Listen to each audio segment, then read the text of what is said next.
I'm Dwayne Brown. Tonight on KPBS Evening Edition, Bob Filner leaves the mayor's office in San Diego, still facing legal headaches.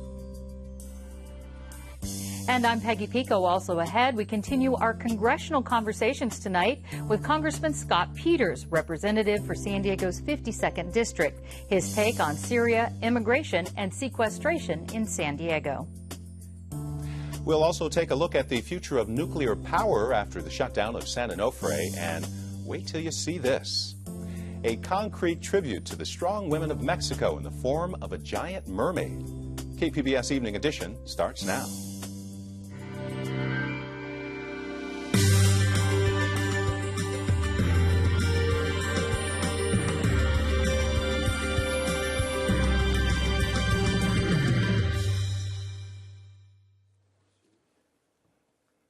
Good evening. Thanks for joining us. Bob Filner is no longer mayor of San Diego. His resignation took effect at 5 o'clock today. KPBS Metro reporter Sandia Dirks has been following this story from the beginning. She joins us now from the News Center.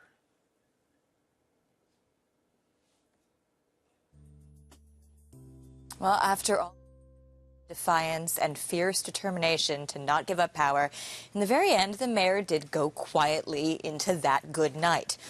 Almost. Before leaving office, he did issue a stop work order for a controversial Jack in the Box project in North Park. But other than that, we haven't really heard from him or seen him. We have heard from his official replacement, interim mayor Todd Gloria. And what has Gloria said about his plans when he gets into the mayor's office? Well, he said he really wants to clean up City Hall, and he says he will be starting right away. Gloria says he'll be moving into the 11th floor of City Hall as early as this evening, and he'll be there over the weekend. He says there isn't time to waste. After months of dysfunction, there is a lot of work to do. He says in the shadow of the scandal surrounding Filner, things just stopped getting done. And his first priority is a top-down review of all departments. He says it is time the City Council knew what the executive branch was up to. And who will he be working with in the mayor's office? You're going to see much of the same team as Gloria had around him before, the group that likes to call themselves the Todd Squad, a play on his first name.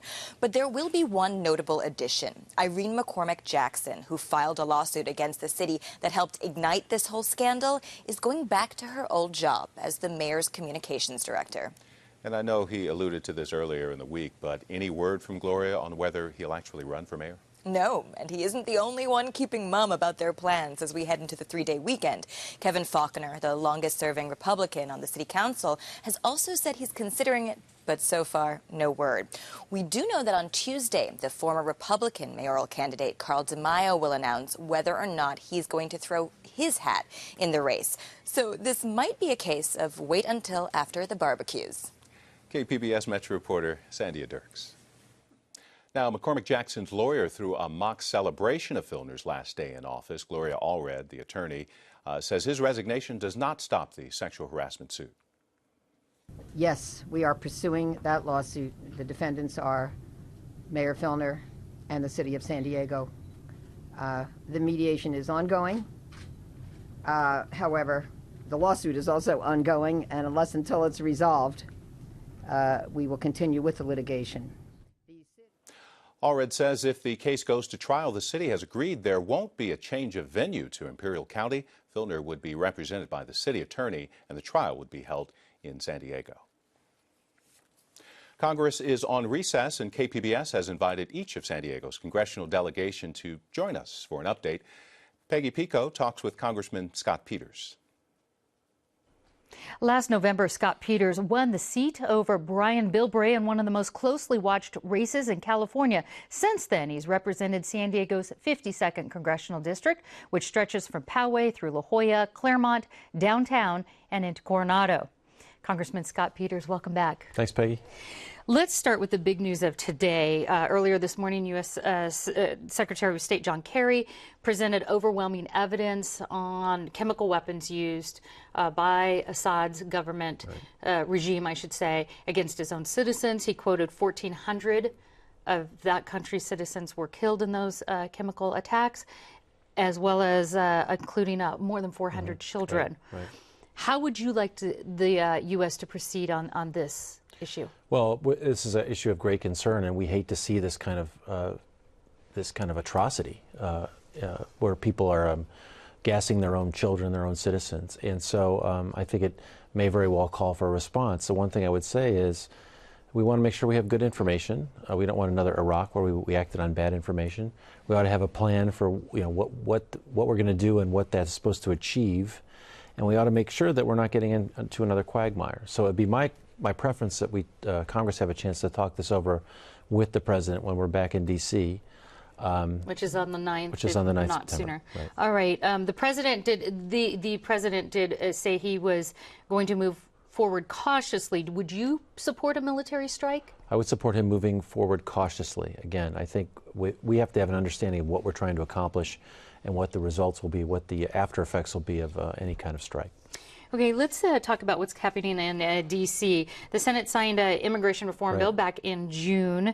A lot of advocates say the bill might have a better chance of passing the House if it's been sliced into separate pieces. What do you think? I don't think so. I think, the Senate bill is already a compromise. It's got a tremendous amount of border security, which was an interest of the Republicans, and then it legalizes and offers a path to citizenship, a long path to citizenship, which was one of the conditions that the Democrats in the Senate imposed, and they came up with a compromise. So it seems to me that the best chance for action in the House is not to slice and dice it, but to bring something that's very much like the Senate bill to the floor. Will you vote in support of it? I would vote for the Senate bill. If I could adjust it, I would kind of move some of the border security away from this building of a new wall toward helping us with trade. The Chamber of Commerce in San Diego, their biggest interest is in fixing our border crossing in San Ysidro, because the trade delays there are holding up job creation and our economy.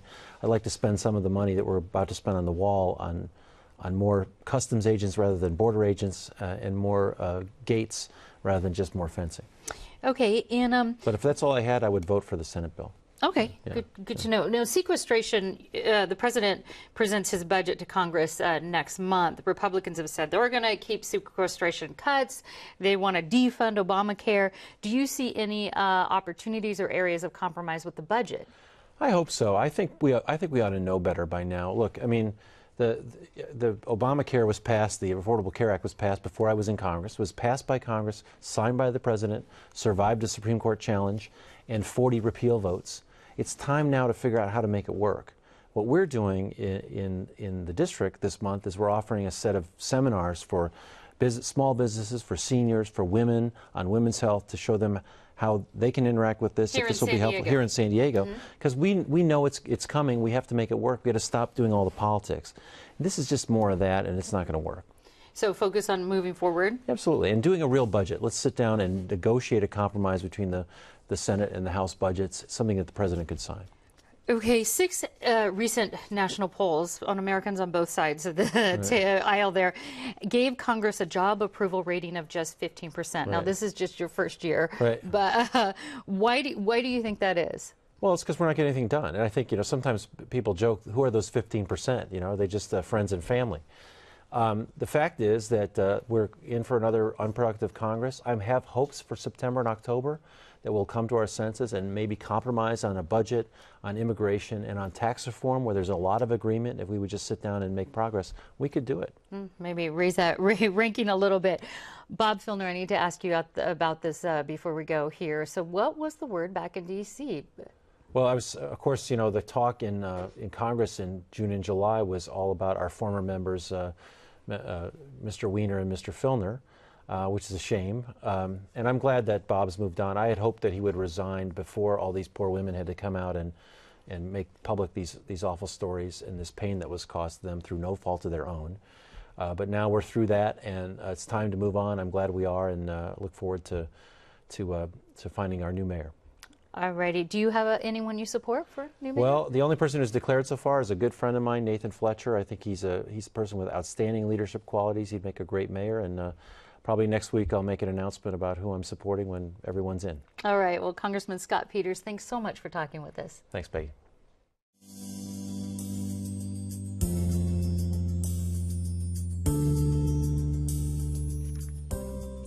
The San Onofre nuclear plant in San Diego's North County is permanently shut down. But what's the future of nuclear energy? Amitha Sharma tells us about a company pushing for a smaller, portable nuclear reactor. General Atomics envisions a nuclear reactor about the size of a school bus that operates without the troubled steam generators that plagued San Onofre nuclear power plant and eventually led to its permanent shutdown this year. John Parmentola, Senior Vice President at General Atomics, is here to talk about the company's vision. Welcome to the program. Oh, thank you so much for having me. How does this smaller, transportable nuclear reactor differ from traditional nuclear reactors? Well, a traditional nuclear reactor, generally a very large size, both in physical size as well as power output. And we've done that in order to be able to try to lower the price of electricity. But in the process, we've resulted in very capital-intensive reactors because of their size and complexity. The other is that the efficiency with which these current reactors we have convert heat into electricity is very limited. And so General Atomics decided that it was time for us to take a look at both these barriers and see what we can do. So we then decided to shrink the size of the reactor so that it could be truck transportable. You can manufacture it in a manufacturing plant, assemble it, and then put it on a truck and ship it to the site. This has many advantages in terms of being able to control the assembly of it, use replacement parts manufacturing, and efficiency in the way you do it, and also the schedule. So where is this design in the development process? What's the status of it? So we're currently doing the basic research and development associated with it. We have a conceptual design for it. We're doing testing at Oak Ridge National Laboratory in Tennessee, and we're currently applying for funding from the federal government to try and win a competition to realize this reactor. And so right now we're trying to convince the Department of Energy that this is a new path for nuclear energy. And how is that going? Well, we'll find out sometime this fall. As I said, we submitted a proposal, and we believe it's a well thought out proposal. We have a lot of work that we've already done to substantiate our predictions as to the performance of the reactor and what it can do. And our goal is to drive the price of electricity down while maintaining safety, also producing less waste than conventional reactors do, and also addressing issues associated with proliferation, trying to reduce proliferation risk associated with the reactor. Aside from the size, though, how does this differ from a traditional reactor? So it just so happens I brought with me one of the major differences in this reactor. So in a conventional reactor, you have fuel elements, and the cladding that goes around the fuel is metallic. This cladding, which you can grab yourself, is ceramic. This doesn't melt. So the advantage that we have with this reactor is that because of this cladding and also the fuel that we put in it, which is also ceramic, we can go to high temperatures. When you can go to high temperature, you can produce a lot more what we call high quality heat that then can be converted into electricity. And that's where the major impact of this reactor is. And how do you insulate it to protect from overheating? We use helium as a coolant, so we don't use water. So this means we can place this reactor in places where you can't put a light water reactor. So we could put this reactor in the desert, for example, and we put it below ground, and we put it in concrete vaults with containment vessels so as to keep the reactor safe and maintain its safety features.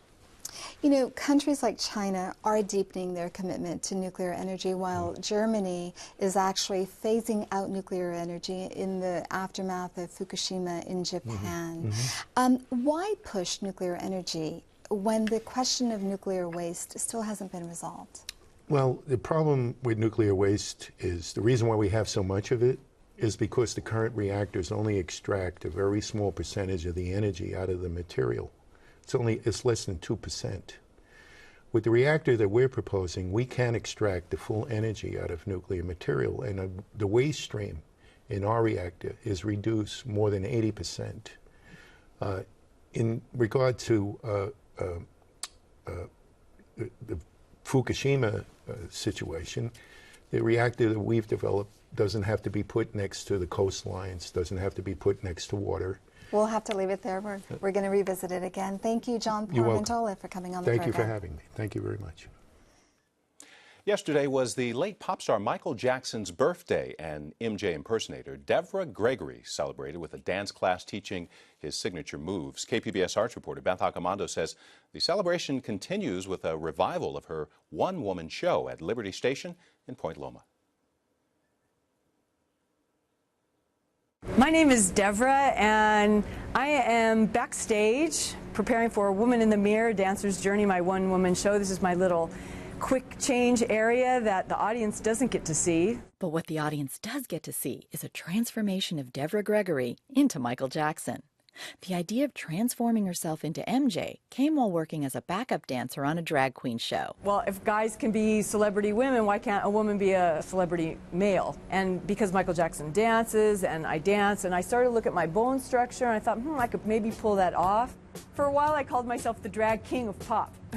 I learned a lot from drag queens. They're masters of makeup. I talked to them about, how do you change your body? And, they add, I have to take away some. And there's a lot you can do with foam rubber. There's another kind of transformation going on in the show as well. It's about transformation of the human spirit. The show is a one-woman show about my life, why I got into Michael Jackson impersonation, and even more so what it did for me as a person. And his spirit was so unique and so big and bold, and so it allowed me to become a bigger me by impersonating Michael, because he's such a huge entity of energy. Last night for Jackson's birthday, Deborah taught a class how to moonwalk. In October, she'll be teaching all the moves to Thriller.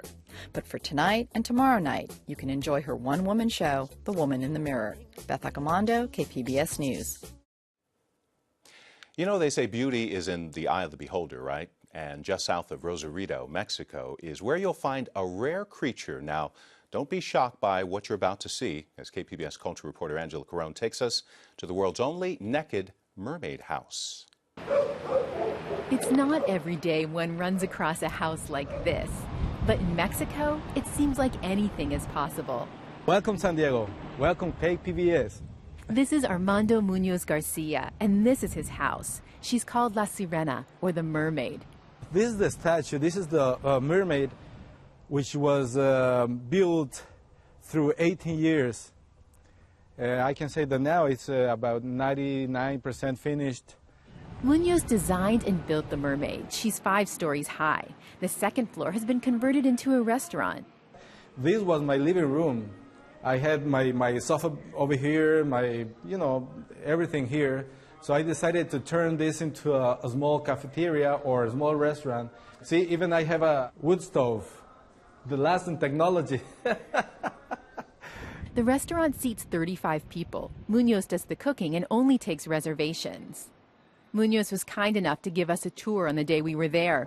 The third floor will be used as a gallery. There are patios and balconies, and of course the views are one of a kind. And of course we have not only the ocean view and some mountains, but we have another angle, a different angle from the anatomy.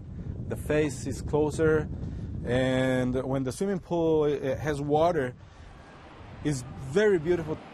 The fourth level is Munoz's open-air bedroom, and the very top, his studio. So the last 3 stories are her hair. That's why you can see the walls are not flat, are curved. All the places curved. Munoz never trained as a sculptor or an architect. He left school young and started drawing when he was 14.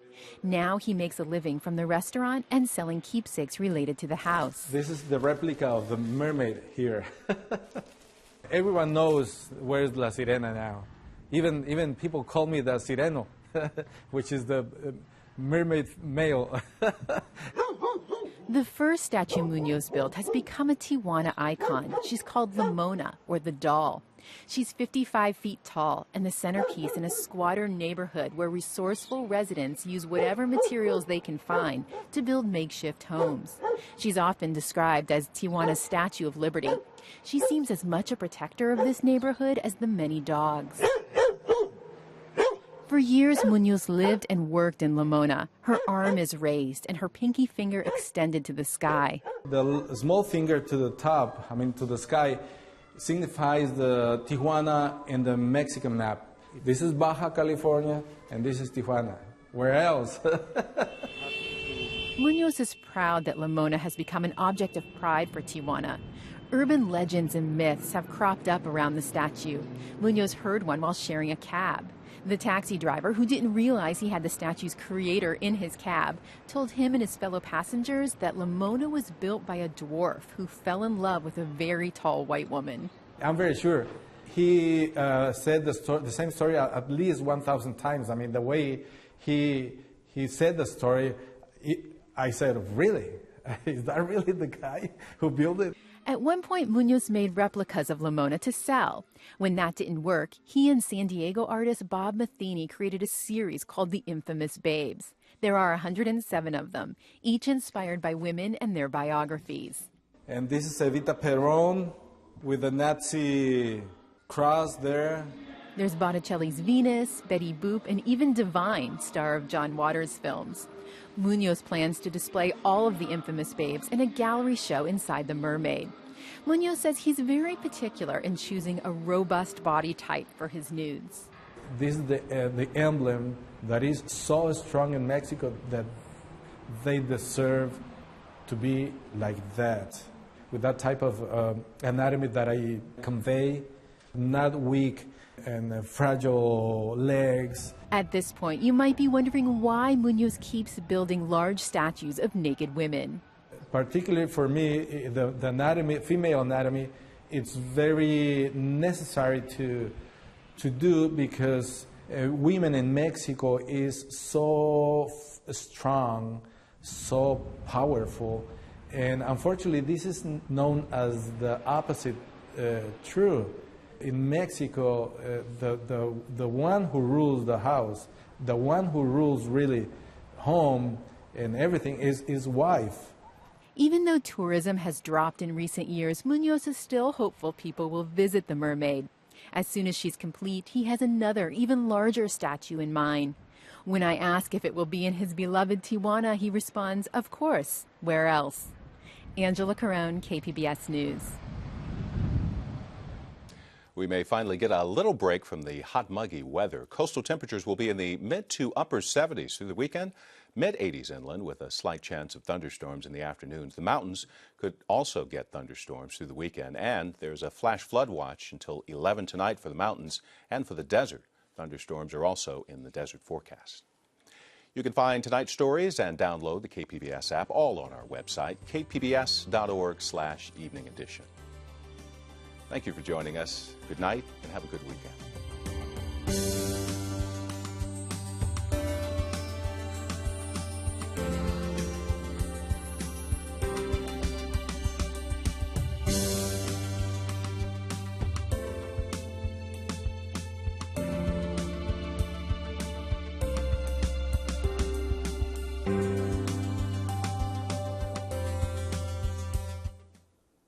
Good evening, I'm Mark Sauer, KPBS Senior News Editor. This is Fund Your Favorites Week on KPBS. We've had a lot of folks tell us they'd like to see fewer fundraising specials and more of the regular schedule. Well, that's exactly what we're doing this week. If you like this fundraising experiment, then please show us that it can work. Sign up to give $5 or $10 a month at kpbs.org. And now I'm joined by KPBS General Manager Tom Carlo. Tom, tell us about Evening Edition and how this new launch has gone.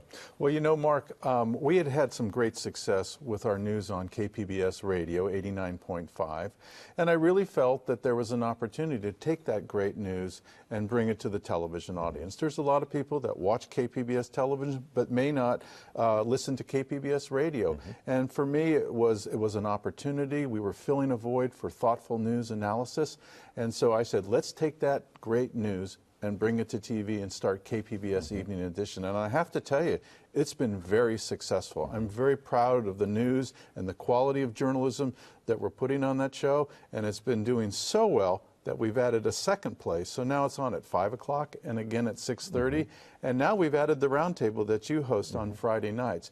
So the news on TV covering the important issues of San Diego has been a success for us. And I have to say, it has been made possible by the members of KPBS, because it's their support that brings us the revenue we need to put it into our journalism. And speaking of that support, tell us about sustaining memberships and how they work and why they're important to KPBS. Well, you know, we've tried to find different ways that make it work for everybody to support KPBS. And we used to traditionally ask for you to support us at $60 a year, or $120, or $240, or $500, or even the Producers Club at $1,200 a year. But what we found that there was another option that might make it more affordable, and that is a sustaining membership, where it is a $5 a month, or a $10 a month, or $20 a month. And when you think about it, $20 a month is only $5 a week. And that makes it a little more palatable to support the great journalism and programming you like on KPBS. And so we think sustaining membership is a great way for people to support us. And you know what? We won't have to worry about sending all the renewal notices out. We can put that money back into programming and content, which is what we all want. Set it up and forget about it. That's it. That's it. Yeah. Thanks so much, Tom. My pleasure, Mark.